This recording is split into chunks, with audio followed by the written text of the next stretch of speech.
Olá, boa tarde para você. Eu sou Diego Sarza, está no ar mais uma edição do UOL Entrevista. Nessa segunda-feira, a semana que antecede o primeiro turno das eleições, no próximo domingo, dia 2 de outubro. Desde os últimos dias, estamos ouvindo aqui os principais candidatos aos principais cargos, como é o caso de senador ou senadora no estado de São Paulo. Já ouvimos aqui já ouvimos aqui os candidatos Márcio França, também ouvimos já por aqui Marcos Pontes e agora é a vez da candidata Janaína Pascoal, do PRTB. Me acompanham para essa entrevista aqui, pois não. Ah, certo. Vamos lá então acompanhar um pouco da trajetória da candidata ao Senado. Vamos ver. Janaína Pascoal tem 48 anos e aos 17 ingressou na Faculdade de Direito da USP, onde se graduou em 1996.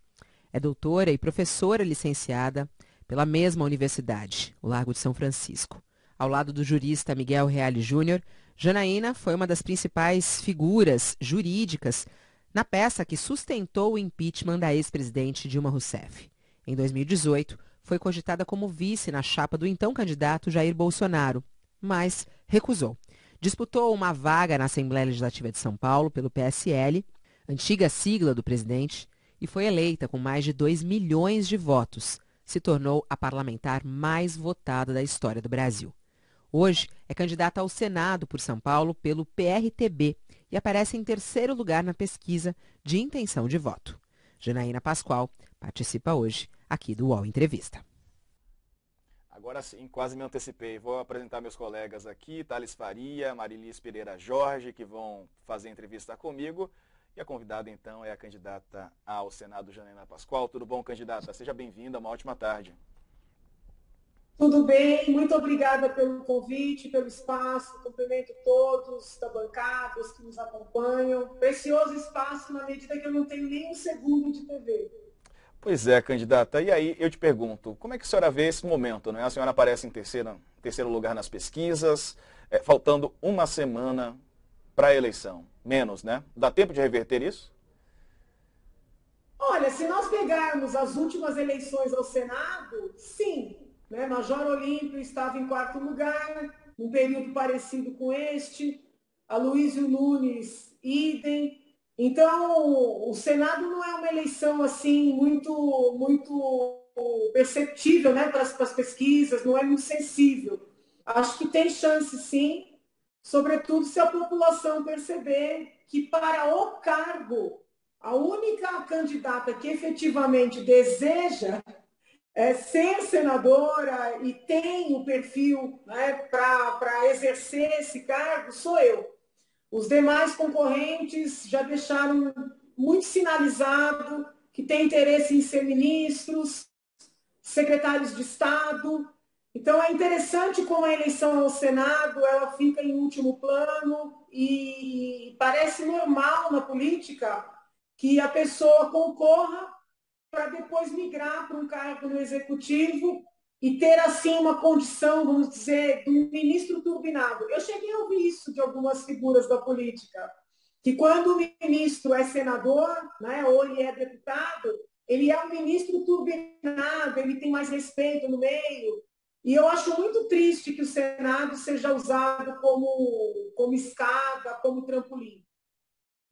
Deputada, eu queria perguntar à senhora qual é o problema que o Bolsonaro tem com as mulheres? Porque a senhora foi importante para a eleição dele na medida em que encaminhou o processo de impeachment contra Dilma Rousseff e teve 2 milhões de votos. Apesar disso, ele escolheu para ser o candidato do governo um homem, o Marcos Pontes. E, ao mesmo tempo, em todo o debate que ele briga com as mulheres, no debate, ou com as jornalistas, ou com as mulheres. Qual é o problema que o presidente tem com as mulheres? Então, Thales, eu não sei te dizer se a questão é pelo fato de eu ser mulher ou de eu ser uma pessoa muito independente e gostar de tudo muito correto. Né? Então, por exemplo, ele sabe que eu tenho um ponto com relação aos excessos do STF, que eu muito provavelmente vou ressuscitar o movimento Muda Senado, que se houver, né, uma união técnica consistente, não para fazer barulho, que eu não gosto disso, que talvez nós instalemos uma CPI para apurar determinados abusos e, na oportunidade em que senadores tentaram fazer isso no início dos anos de 2019, antes da pandemia, o Palácio não gostou, né? Tanto é que houve aquele racha entre o presidente e o Major Olímpio. Muitos parlamentares próximos do presidente dizem Janaína é o Olímpio de saia. O Major Olímpio, injustamente, faleceu com a pecha de traidor, sem nunca ter traído ninguém, sem nunca ter traído as bandeiras, né, pelas quais ele foi eleito. Então, eu não sei dizer, de coração, se o problema é o fato de eu ser mulher, ou se é o fato de eu ser uma mulher muito independente, né, que até tem muita identidade de pautas com o presidente, nessa questão dos costumes, vamos assim dizer, mas que não se curva, né? E, infelizmente, a dinâmica do bolsonarismo, nesse aspecto, é muito parecida com a dinâmica do petismo, onde se elege ali um grande líder que determina o papel de cada qual, né? Gerou um desconforto muito grande no bolsonarismo o fato de eu insistir em concorrer ao Senado. Eles não se conformaram, não se conformam. É como se todos precisassem esperar um aval, né? De qual é o seu papel, o que você pode fazer, o que você pode pretender. E eu nunca fui assim na vida, né? Então eu não sei se é o fato de eu ser mulher. Mas a senhora acha que ele tem problema com as mulheres? Não sei, assim, a gente, veja bem, né? Ele poderia incentivar mais mulheres. Eu acredito que ele poderia, sim, mas eu não sei se é somente ele. A política é complicada. Eu sempre vejo o caso da Arraes, lá em Pernambuco também, que é uma política de esquerda, precisou se afastar do petismo para poder lutar por um posto que ela entende, né, que ela tem, vamos dizer assim, que ela almeja e tem grandes chances de ser eleita. Então, eu não sei se é só ele, sabe? Eu sinto isso. A mulher na política, ela precisa esperar um homem dizer, olha, este cargo você pode buscar, esta posição você pode ocupar. E eu nunca aceitei, né, esse tipo de dinâmica, nem na advocacia, nem na universidade, nem nos muitos conselhos que eu compus. E isso faz, talvez, com que eu me destaque em muitos momentos, mas também faz da minha vida bem mais difícil, né? Porque as resistências que eu enfrentei para conseguir a legenda, Thales, né, foram muito grandes. E dia sim, dia não, alguém procura pedindo para eu desistir, o que não deixa de ser um constrangimento. Deputada, eu quero voltar também falar sobre essa questão da mulher na política, mas queria pegar esse gancho que o Thales trouxe sobre a sua votação. A senhora foi a deputada mais votada no país em 2018, e agora na disputa do Senado, a senhora inclusive ajudou a eleição do presidente Bolsonaro, certamente, foi convidada inclusive para ser vice, na época não aceitou. Agora a senhora está em terceiro, aparece com 5% das intenções de votos. Por que isso aconteceu? Por que a senhora, enfim, com toda a trajetória que a senhora tem, a senhora acha que está com essa margem tão pequena de intenção de voto? Veja, todos nós estamos vivendo uma polarização, né? Se nós olharmos também os presidenciáveis da terceira via, eles têm a sua história. E eles também não estão conseguindo quebrar essa polarização. Criou-se uma polarização também na disputa ao Senado. E essa polarização, ela acaba afastando qualquer discussão de mérito propriamente. Perceba que os candidatos do presidente Bolsonaro e do ex-presidente Lula, eles se dão ao luxo de não comparecer a nenhum debate, de não expor ideias claras sobre o que eles pretendem fazer no Senado. Eles deixam, de certa forma, evidente que, se eleitos, né, que já houve, podem abraçar ministérios. Né? Então, assim, é a polarização que está controlando o processo eleitoral esse ano e menos uma discussão de capacidades. Entende? Então, assim, eu acho que todos nós estamos vivenciando esse desafio. Né? E criou-se uma ficção de que quem está ao lado do presidente defende as pautas do presidente, mas isso não é verdade. Eu nunca vi o candidato do presidente expor qualquer ideia, a não ser falar da viagem que ele fez para o espaço e da sua carreira, entende? Então, assim, não são temas de Senado. Nós não estamos conseguindo discutir os temas de cada cargo. Eu queria aproveitar, então, para explorar isso. A senhora falou que esses candidatos não têm nem colocado exatamente quais são as suas ideias, quais são as suas propostas, né, para esse cargo. Quais são as suas propostas para o Senado? O que a senhora quer defender lá? Sim, eu primeiro quero nacionalizar os projetos que eu apresentei na Assembleia, que são projetos muito importantes, sobretudo para a população mais simples, usuária de SUS. São projetos de acolhimento de crianças que estão em situação de rua. Eu entendo que falta uma legislação mais consistente, não só em São Paulo, mas no país. Então, eu quero nacionalizar essa legislação. Eu entendo que nós temos que rediscutir, né, essas leis eleitorais, essas regras eleitorais. Não é justo, nem estou falando de fundo eleitoral, mas não é justo que haja uma candidata com potencial de voto, com a votação histórica que eu tive, com consistência e que não tenha um segundo na TV. E a TV, né, esteja sendo utilizada por outros candidatos, coincidência ou não, todos homens, né, que tiveram legenda assegurada nos grandes partidos. Porque as pessoas às vezes dizem, Janaína, mas foi uma escolha sua, mais ou menos. Porque nenhum dos partidos grandes me deu legenda para concorrer ao Senado. Todos me deram legenda para concorrer a deputada, para eu poder puxar outros quadros, escolhidos por eles, entendeu? Então a gente tem que rediscutir isso, essa dinâmica de partidos terem donos, de serem esses donos, de uma forma nada democrática, a definirem quem são os candidatos a quais cargos. Então eu quero fazer, entre aspas, uma reforma política. Por que entre aspas? Porque chamam qualquer mudança de reforma política, mas as mudanças costumam vir para pior. Eu quero fazer uma reforma política para democratizar de verdade esse processo. Eu defendo a redução do número de parlamentares, que é uma proposta muito antipática, né, para a política.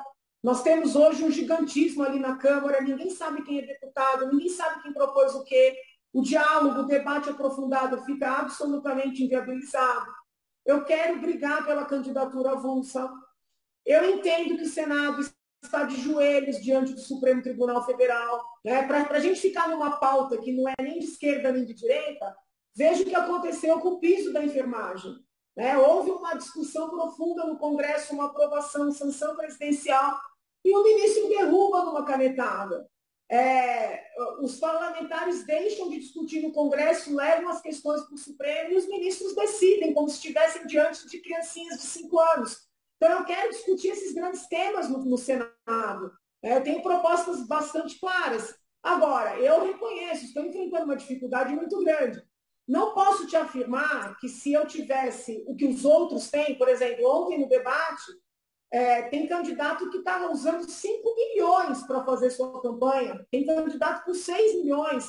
Eu não sei se eu tivesse todo esse aparato e o tempo de TV, se eu estaria só com 5%. Eu não tenho como afirmar. Mas eu posso dizer que não é justo e houve todo um trabalho para me atrapalhar. Né? Eu entendo que quando o presidente lança um candidato que nem queria concorrer ao Senado, não queria, que não tem perfil para o cargo, que não se propõe a discutir nada para o cargo, ele faz para eu não chegar lá. Eu tenho essa convicção. Eu poderia partir para o discurso mais básico, porque eu sou mulher, mas eu não acho que seja isso. Eu acho que é porque eu sou independente, é porque eu vou querer investigar o que precisa ser investigado, né?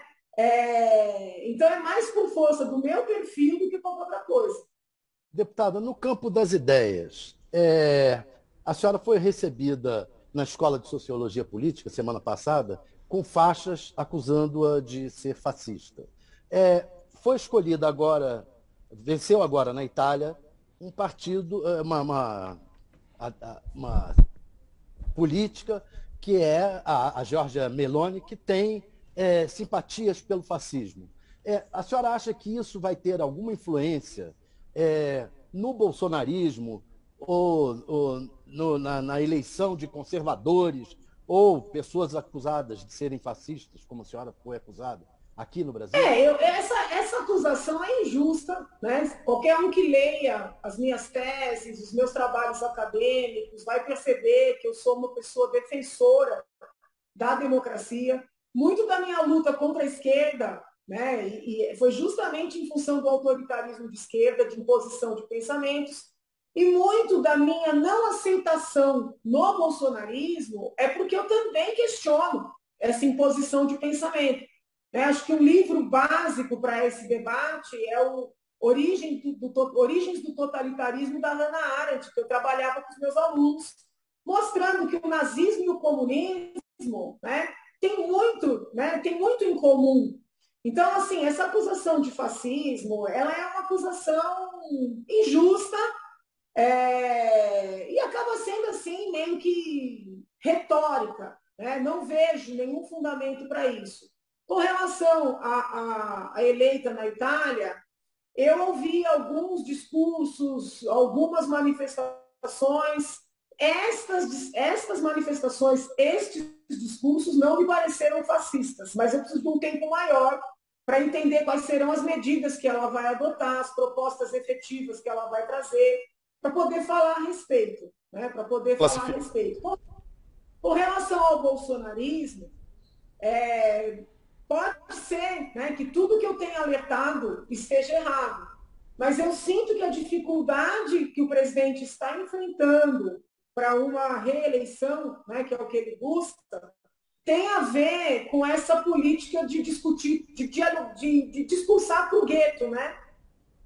Todas as falas, todas as manifestações, todas as propostas são para aquele núcleo duro ali do bolsonarismo. Eu não sei até que ponto esse debate retórico aí de redes sociais, se ele é suficiente para uma eleição. Eu posso estar completamente equivocada, pode ser que domingo, né, as urnas mostrem que eu estava totalmente equivocada nas minhas análises. Se não do ponto de vista filosófico, sou do ponto de vista do olhar do povo, né? Mas eu sinto que não é isso que a gente quer, né? Não é isso que vai unir uma nação. Porém, eu olho para o outro lado e o que eu vejo são essas faixas, essa dificuldade de ouvir, essa dificuldade de receber o diferente, né? O minimamente divergente. Então, é muito cruel que o Brasil esteja entre esses dois extremos. Certo. Candidata, a senhora se sente traída politicamente? Não, porque nunca ninguém me prometeu nada, nunca eu pedi nada, eu sempre manifestei as minhas ideias livremente, então não vejo traição, né? Vejo incompatibilidades, um pouco de falta de sensibilidade, né? No sentido de entender que pessoas que pensam diferente podem ter lugar, né? Podem ter lugar. Acho que a traição é as pautas. Não é a pessoa, Janaína Pascoal, é as pautas. Mas a senhora já disse que já foi bem, que é melhor tratada na esquerda do que na direita. Não é que eu sou melhor tratada, porque você viu como a esquerda me tratou nessa palestra. Eu fui mais respeitada nesse processo de definição de concorrer ao Senado, entendeu? Porque a direita quis impor que eu não concorresse. Foi algo muito pesado. E eu não acho isso certo. Então, neste processo, é que eu digo que os partidos de esquerda, na verdade, não os partidos, os colegas de esquerda, trataram como mais natural essa minha candidatura. Talvez por eu não concorrer com eles. Pode ser que seja isso também, né? Um pragmatismo. E, de certa forma, ao concorrer ao Senado, eu também saí ali do âmbito de uma concorrência para deputado estadual ou federal. Mas a resistência da direita em eu tomar uma decisão, né, não autorizada pelo presidente foi algo muito surpreendente. Né? Então, assim, você quer aceitar, aceita. Se não quer, está todo mundo contra você. Né? E aí as pautas, elas ficaram em segundo plano. Porque não dá para comparar, né, a história que eu tenho de defesa da vida, a história que eu tenho de defesa das liberdades, a história que eu tenho de enfrentamento jurídico, público, né, deste debate com o candidato apoiado pelo presidente. Então, me parece mais uma demonstração de força do que qualquer outra coisa. Então, deputada, a senhora fala que não se sente traída, mas como é que a senhora se Travou sente? aqui para mim.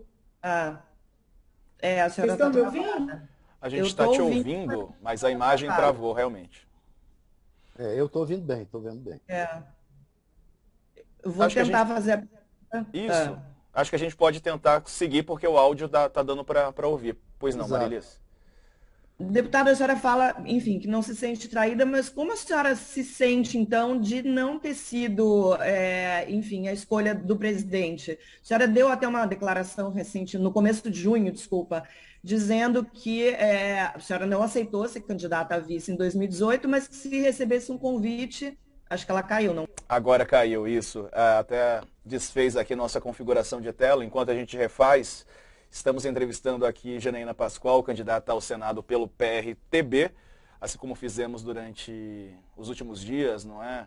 Com os demais candidatos ao Senado pelo estado de São Paulo, os mais bem colocados. Márcio França, também falamos aqui com Marcos Pontes. Chegou a vez de conversar com Janaína Pascoal. A internet dela teve um probleminha quando a gente perguntava sobre esse momento político, não é? Se ela se sente traída, e ela disse que não. A Marilis complementava sobre essa sensação. Faltando menos de uma semana aí para as eleições, a gente está realizando uma série de entrevistas, além dessas com os candidatos ao Senado.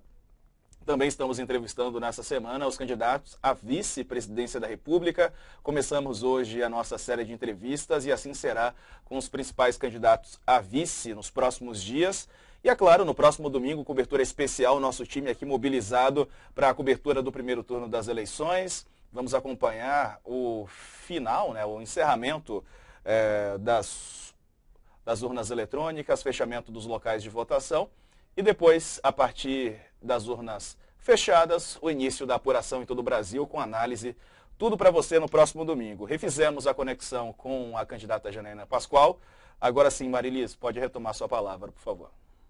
Então, deputado, eu estava perguntando, a senhora fala que não se sente traída. Como é que a senhora se sente, então? Porque lá em 2018, a senhora chegou a ser convidada para ser vice, né, na chapa com Bolsonaro. Inclusive, agora no começo de junho, a senhora chegou a dizer que se fosse convidada, sentaria para conversar e tal. Qual que é o sentimento? Se não é de traição, qual é o sentimento de não ter sido escolhida a candidata do presidente?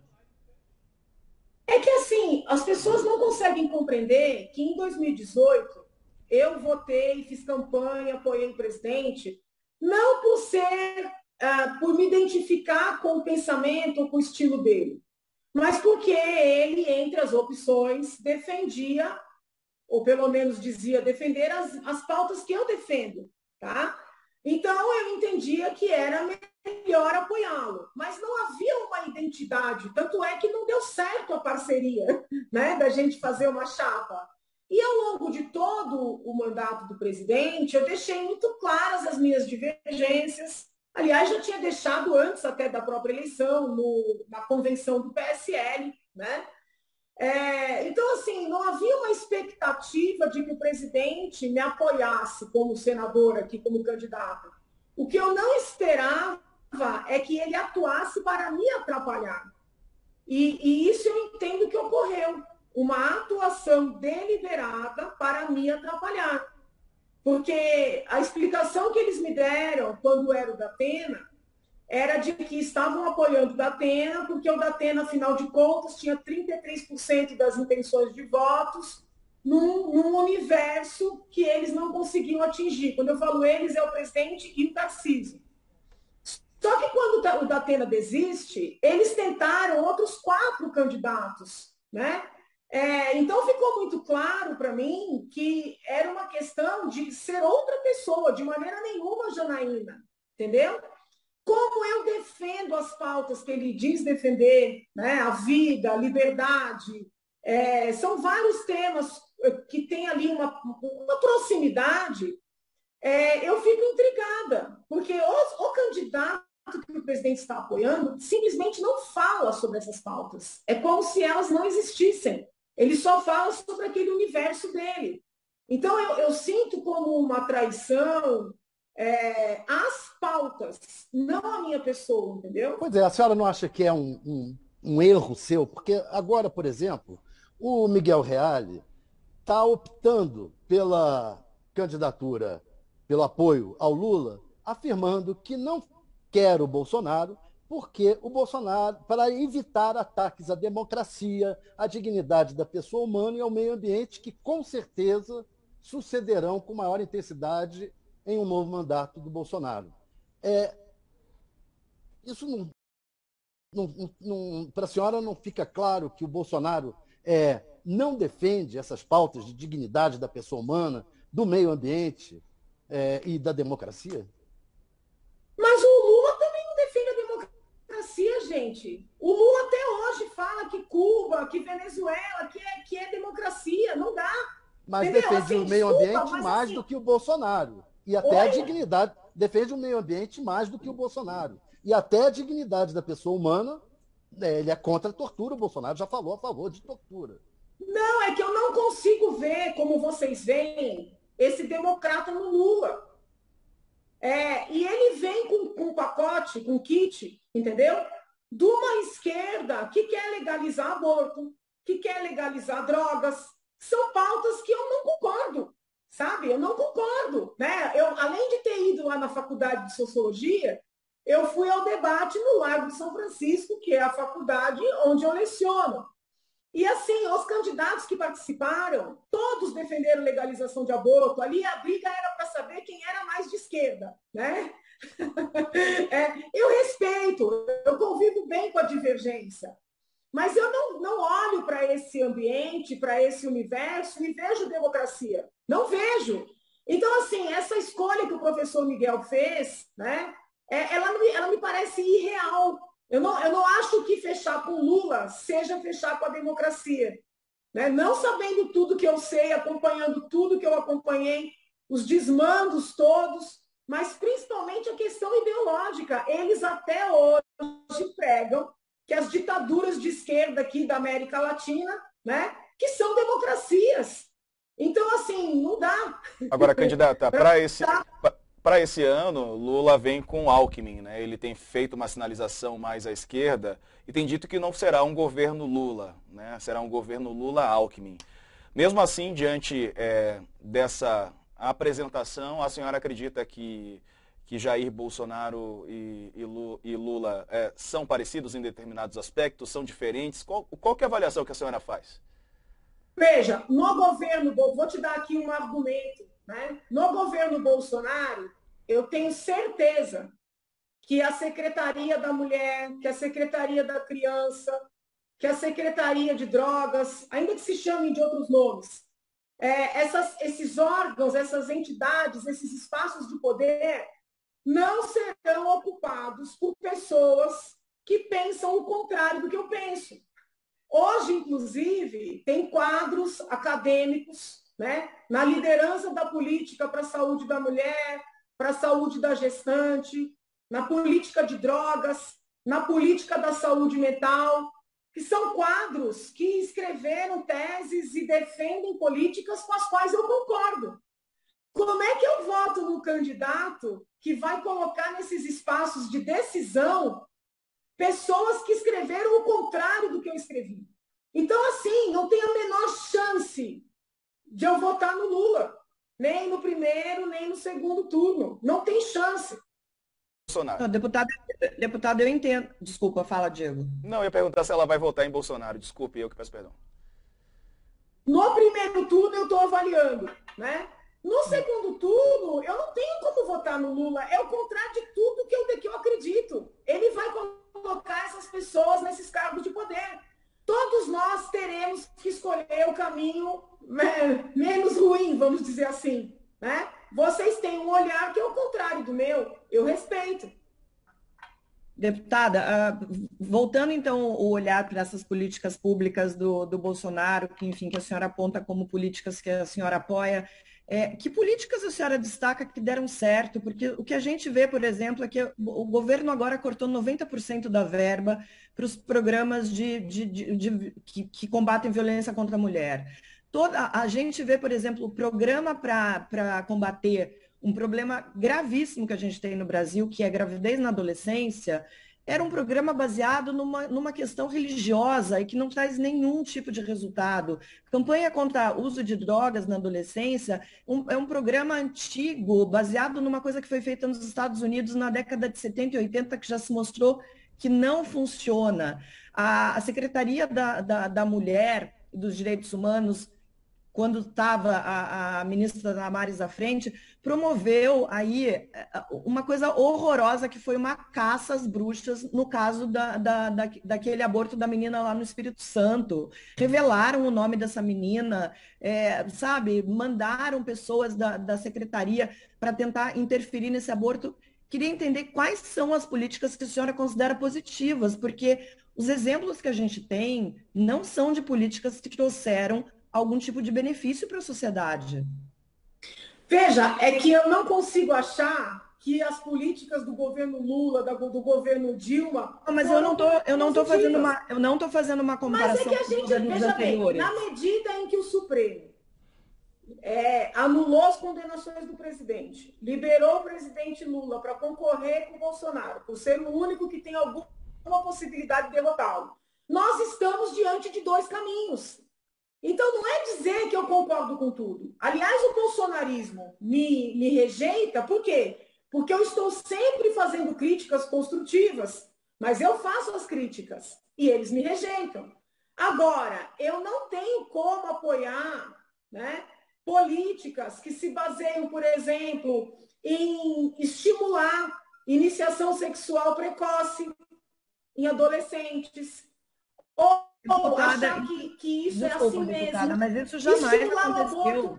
Ninguém estimula a iniciação sexual precoce. É uma sexualização precoce das crianças, é uma banalização da vida sexual. Olha, eu, em disciplinas na USP, recebi pesquisadoras que disseram o seguinte: não, no baile funk, os jovens estão se conhecendo. Eu falei, não, peraí, o que acontece lá dentro, principalmente quando tem adulto no meio, é estupro. Isso precisa ser coibido. Concordo com a senhora, mas aí a gente está falando de um problema na sociedade que precisa ser combatido. Isso não é política de governo usada nos governos anteriores. Mas quando você tem uma leniência, quando você tem uma tolerância, entendeu? Quando se cria um discurso de liberdades, onde, na verdade, se tem violência, não dá para conceber. E aí existe uma normalização do aborto, inclusive em crianças. Né? Quando existe estupro, a legislação admite a interrupção da gravidez. Pode haver uma normalização. Quem lê a essencial que o PSOL apresentou no Supremo vai perceber. Ali é uma normalização do aborto, é uma normalização do sexo entre crianças ou com crianças e uma normalização do aborto. Então, o que nós temos que fazer é preservar. Então, eu prefiro ter uma Ângela Gandra à frente da Secretaria Nacional da Família, né, ainda que tenha uma outra denominação, do que alguém que entende que pode normalizar. Eu prefiro ter Rafael Câmara à frente da Secretaria, ali no Ministério da Saúde da Mulher, né, que não tem o aborto como uma política, que tem a prevenção, que trabalha muito o programa da entrega legal, né, da criança, do bebê ser entregue para a adoção, que dá voz para as mulheres que hoje no SUS são torturadas com a imposição do parto normal. E ele trouxe uma série de normativas permitindo que a mulher escolha. Então, assim, a gente tem que sopesar. Né? Eu não concordo com tudo, não. Mas eu tenho... Pois não.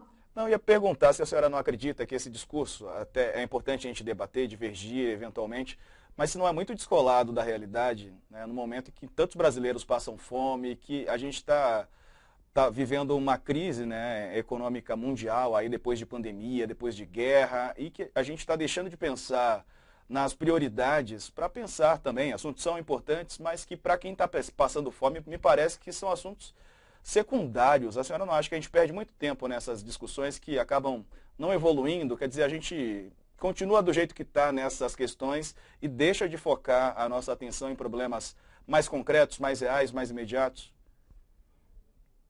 Mas o que o Lula vai fazer de diferente do Bolsonaro nessa seara? Ele tinha o Bolsa Família, Bolsonaro tem o Auxílio Brasil.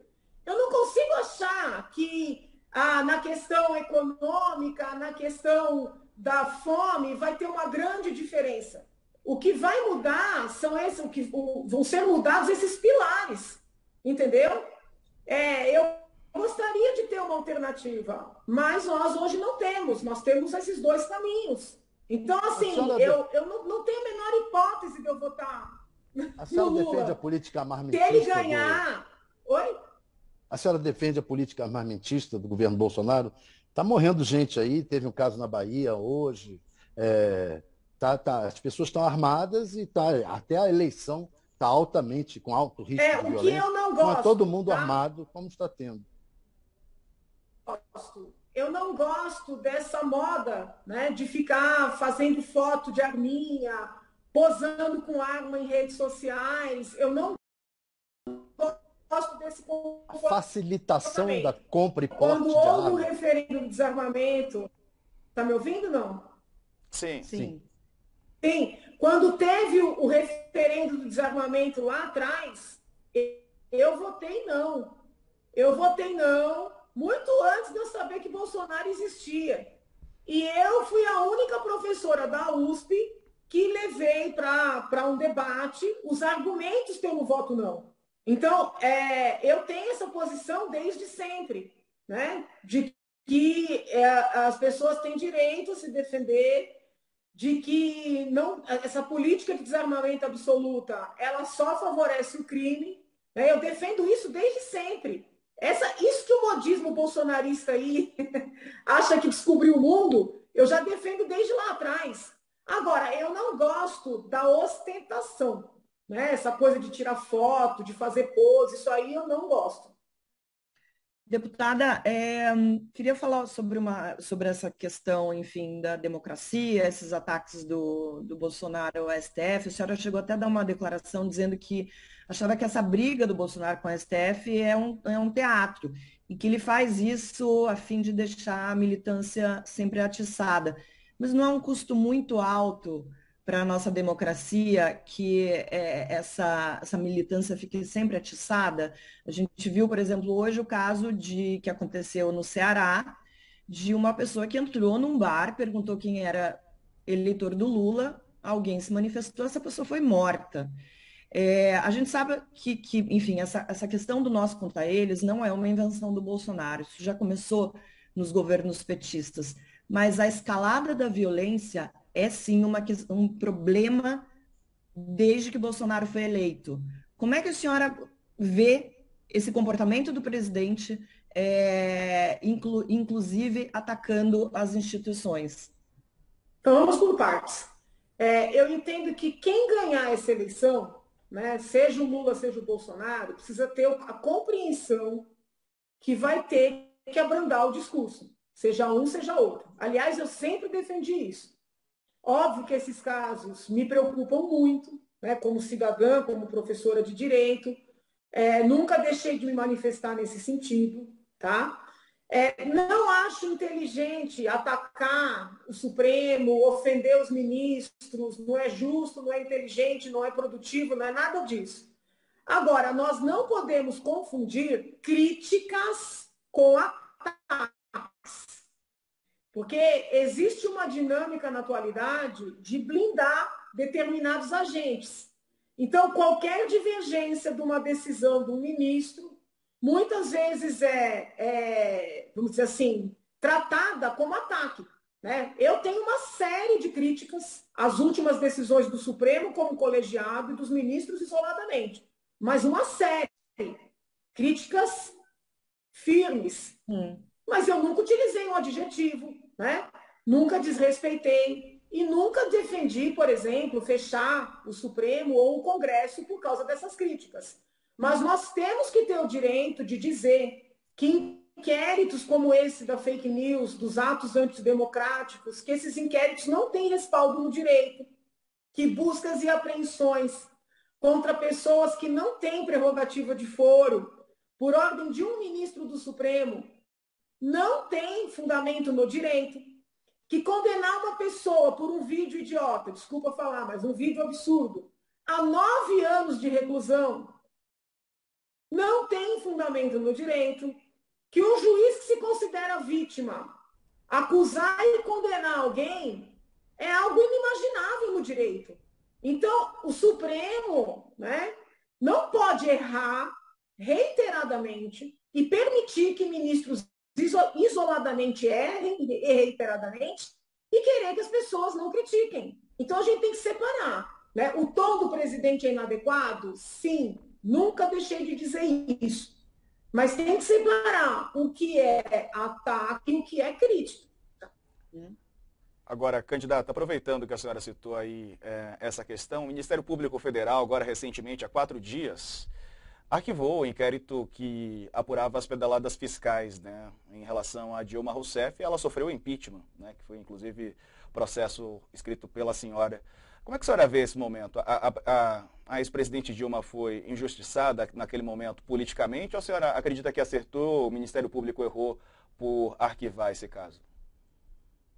Ali foi uma decisão no âmbito civil, né? De certa forma, o fato de já ter tido uma punição com certeza influenciou.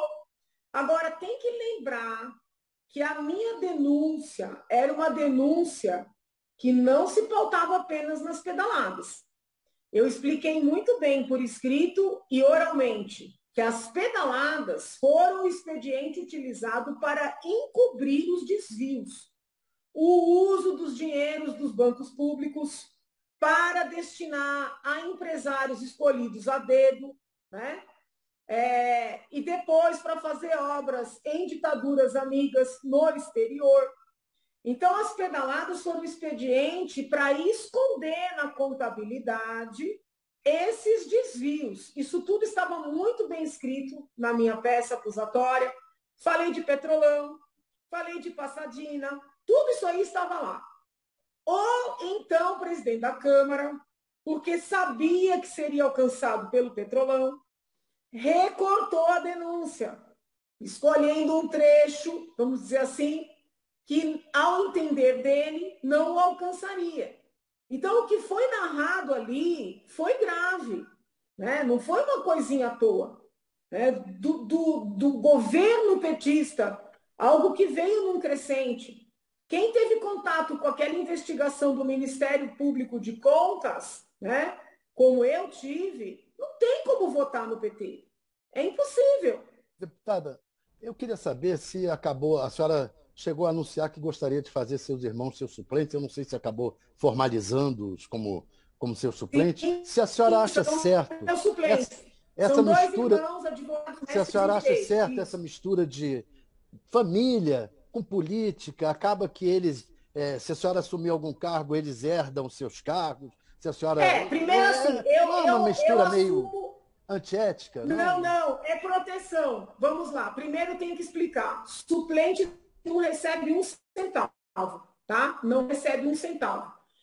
E tem que explicar também que é da dinâmica da política brasileira o suplente financiar a campanha daquele que tem voto. Mas se a senhora se já licenciar tendo feito por doença, um acordo... se a senhora se licenciar por doença... Deixa eu explicar. Eles ficam com dinheiro. Eu recebi propostas, presta atenção, eu recebi propostas de ter até 7 milhões na minha campanha para dar suplência para alguém e para fazer afastamentos de 3 meses por ano. Então, o fato de eu colocar os meus irmãos é uma maneira até de provar a minha honestidade, porque a maioria negocia suplência, já trata afastamentos, e o que eu quero? Eu quero cumprir os 8 anos. Eu quero cumprir os 8 anos, não vou fazer acordo negociata com ninguém, né? E outra, não vou ter atrás de mim alguém da política para armar, para me tirar da frente. Entendeu?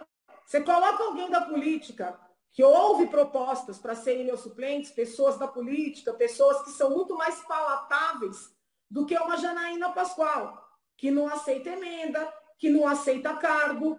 Né? Eu ponho uma figura típica da política atrás de mim, vão me tirar da frente. Então, colocar os meus irmãos é um compromisso de que eu não fiz negociata, entendeu? É um compromisso de que eu quero, sim, cumprir os 8 anos de mandato. E se acontecer alguma coisa, né? Se eu morrer de morte morrida, como todos nós podemos Não precisa morrer, se a senhora tirar são uma dois licença. advogados Não honestos, precisa mestres em morrer, se a senhora direito. Oi? não precisa morrer. Se a senhora tirar uma licença, eles assumem e ganham um salário. Olha, se você olhar aí na minha vida, a única vez que eu tirei licença foi para me candidatar por uma exigência legal. Eu sou uma workaholic reconhecida e conhecida. Se eu for eleita, eu vou cumprir os 8 anos.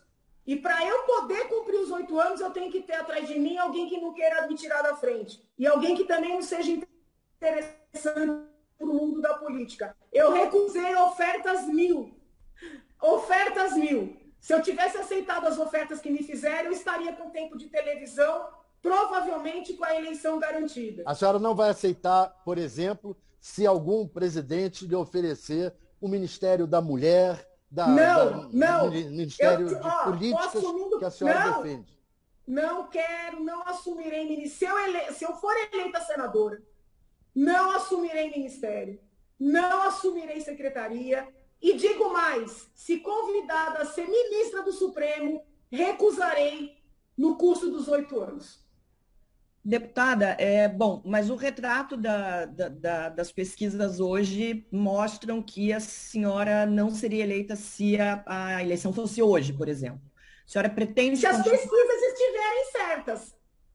Ao que tudo indica, as pesquisas retratam o exato momento. Elas podem mudar, então pode ser que até o final da semana a senhora consiga reverter esse panorama.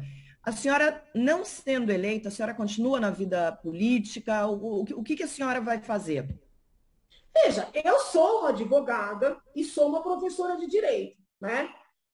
O meu mandato como deputada estadual vai até o dia 15 de março de 2023.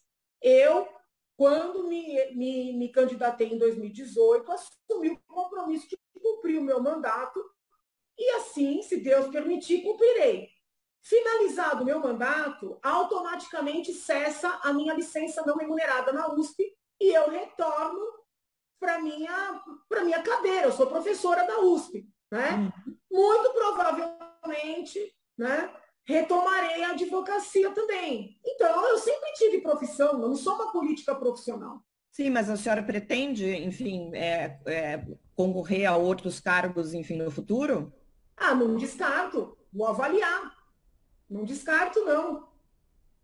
Qual que é a avaliação que a senhora faz desse período, né, de estar com o cargo, ter sido eleita, os desafios? A senhora acredita que achou que seria mais fácil? O que a senhora acredita que tem, como é que tem sido esse período, né? Foi uma experiência muito positiva. Consegui fazer muito, né? Nem sempre é visível, porque é um trabalho técnico, um trabalho legislativo. Eu gosto muito de estudar os projetos, debater os projetos, ajudar os meus colegas até com os projetos deles. Pude evitar muita coisa ruim, né? Usando o regimento interno da casa, apresentando requerimentos de informação. Consegui salvar um hospital infantil, que é o Darcy Vargas, consegui salvar um hospital do câncer, que é o Oncocentro, o IMESC, que faz perícias de investigação de paternidade em crianças mais vulneráveis, consegui aprovar a lei, né? Muito embora ainda esteja brigando para que seja observada, em que a mulher pode escolher ter seu filho por cesariana, se quiser parto normal, tem direito à analgesia. Aprovei outros projetos na Assembleia, levantei discussões importantíssimas, tem outros tantos em andamento. Então, eu vejo como um mandato assim, de muito sucesso, né? Eu fico muito satisfeita. E é um trabalho, né? Uma passagem em que a gente tem contato com muitas áreas. Então, eu até brinco com alguns alunos meus, que hoje são meus assessores, que a vida na Assembleia vale muito mais do que qualquer pós-doutoramento. Só tenho a agradecer a Deus e ao povo de São Paulo. A senhora acha que, se o Bolsonaro for derrotado, há risco de ele tentar fazer uma sublevação com os bolsonaristas mais radicais? E se ele tentar um golpe, a senhora vai às ruas contra ele? Você já leu alguma coisa que eu escrevi? Não. Então, precisa ler.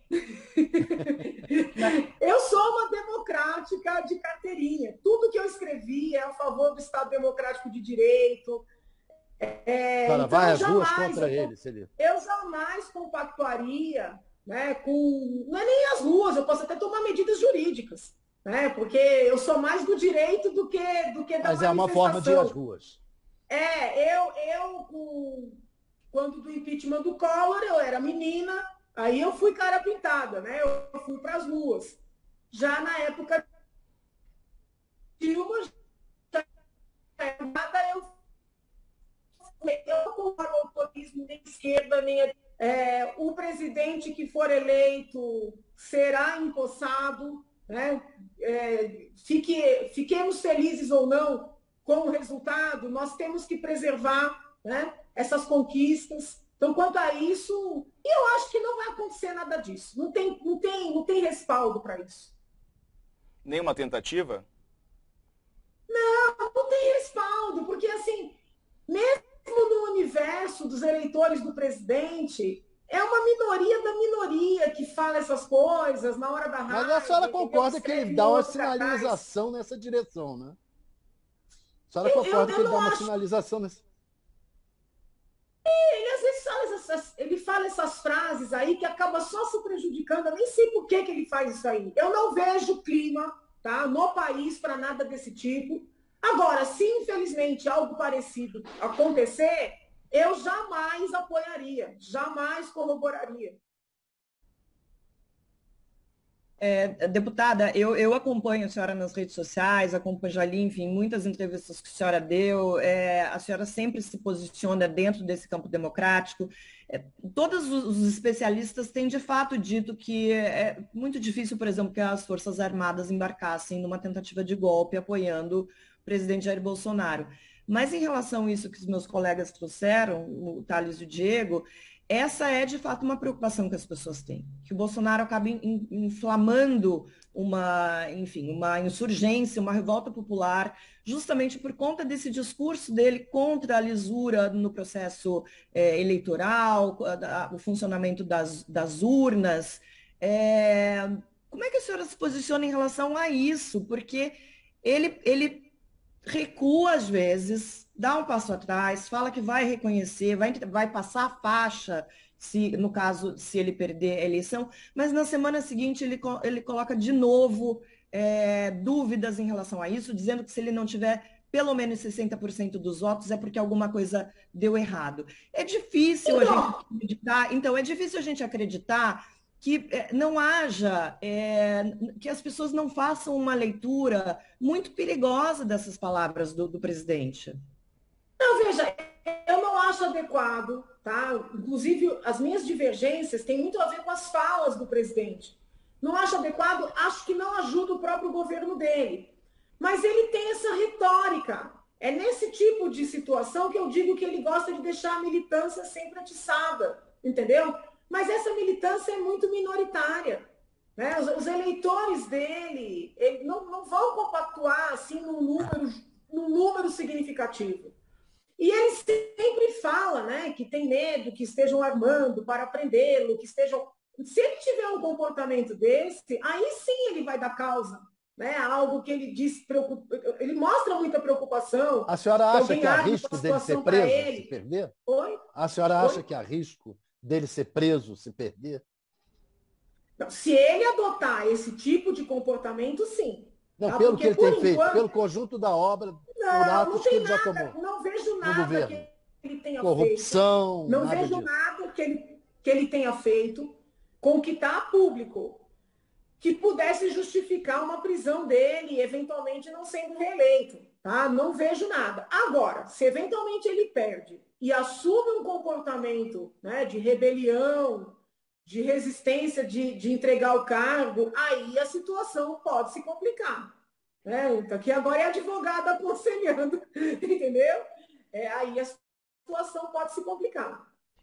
Deputada, só mais uma pergunta, queria voltar à questão da mulher na política. Quais foram as maiores dificuldades que a senhora encontrou? A senhora já falou da questão agora da sua candidatura, de que não teve o apoio que esperava, mas no dia a dia, a senhora achou de fato difícil a mulher, o lugar da mulher na política? Não, o meu dia a dia foi muito tranquilo dentro da Assembleia, não sofri nenhuma resistência por ser mulher, muito pelo contrário, encontrei os colegas um respeito muito grande pelo meu conhecimento jurídico, tanto colegas homens como mulheres, respeitando mesmo, querendo debater tecnicamente. Então, assim, no dia a dia, não vivenciei nada que pudesse dizer, olha, por ser mulher tá sendo maltratada ou está sendo diminuída, não. Eu sinto nessa questão partidária. Parece que existe um lugar. O lugar de vice pode ser da mulher. O lugar de suplente pode ser da mulher. O lugar de cabeça de chapa só é da mulher quando um homem diz para ela, olha, você pode, entendeu? E como eu nunca admiti isso, que homem nenhum dissesse para mim, olha, esse é seu lugar, isso até aqui você pode, eu peitei, estou peitando, sabe? Estou peitando isso, né? Guardadas as divergências, Simone Tebet está peitando, a Raiz, lá em Pernambuco, está peitando, né? Todas estamos, na verdade, dizendo, olha, os homens não vão dizer quais são os nossos lugares, entendeu? Então, assim, é muito da dinâmica na hora de você, por exemplo, os cargos majoritários. Existe uma cultura de que não é para as mulheres, entendeu? Então, eu acho que... ou quando é uma coisa estratégica, né? Então, no caso do União Brasil, eu tenho muito respeito pela senadora Tronic, né? Soraya, mas, assim, foi evidente que o deputado Luciano tentou, viu que não performou, não quis perder a oportunidade de tentar a reeleição como deputado federal, ela foi colocada na posição, entendeu? Aí pode, quando é um homem que coloca, aí tudo bem. Né? Mais ou menos assim, eu teria, pela dinâmica do que eu vivenciei, que ficar esperando o presidente autorizar que eu fosse candidata, sabe? E eu penso assim, um cargo como de senador, ele pressupõe altivez, pressupõe independência. Não é uma missão que alguém paga para outra, seja homem, seja mulher, entendeu? Tá certo. Deputada, antes de encerrar, a senhora, aproveitando o seu conhecimento jurídico, Lula tem prometido, caso eleito, derrubar os sigilos que foram impostos aí pelo presidente Bolsonaro em N situações, não é? Como é que a senhora avalia isso? Inclusive, pergunto se há necessidade de decretar sigilo para situações que deveriam ser de conhecimento público, qual que é a avaliação que a senhora faz e sobre essa possibilidade do sigilo ser derrubado? No âmbito público, o sigilo só se justifica quando a informação pode trazer algum risco, tá? Então, assim, termos de segurança nacional, ou mesmo a segurança de uma autoridade, né? Se aquela informação, de alguma maneira, vai fragilizar a pessoa que vai ter a informação publicizada, aí o sigilo se justifica. Sigilo sobre gastos, de dinheiro público, sobretudo, sigilo sobre movimentações, esses tipos de sigilo não se justificam. Então, derrubá-los é uma decisão correta. Tá certo. Ouvimos aqui a deputada estadual Janaína Pascoal, que é candidata ao Senado em São Paulo pelo PRTB. Candidata, muito obrigado por nos atender hoje. Um abraço, uma boa tarde para a senhora.